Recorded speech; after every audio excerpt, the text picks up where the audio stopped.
அவங்க வர்ற பாதை எப்படி இருக்குன்னு பார்த்தீங்கன்னா, ஒரு 5 கிலோமீட்டர் தூரத்தில் தான் கொஞ்சம் சிட்டி மாதிரி இருக்கிற பகுதிங்க. அதுக்கப்புறம் ஒரு 10 கிலோமீட்டர் வர்றது எல்லாமே கொஞ்சம் காட்டு பகுதியாகவும் ஆள் நடமாட்டம் இல்லாத பகுதியாக தான் இருக்கும். ஏன்னா ஒரு 9 மணிக்கு மேலே அங்கே ஆள் நடமாட்டம் இருக்காதுங்க. அந்த மாதிரி தாங்க அவங்க 2 பேரும் வந்துட்டு இருக்காங்க.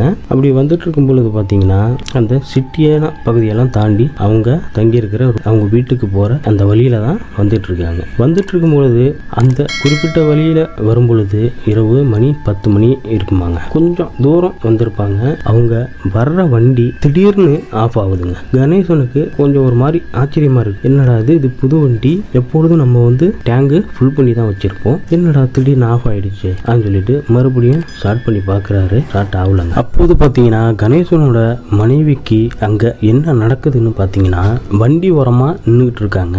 அவங்க தலை நிறையா பூவு வச்சிருக்காங்க. அந்த பூ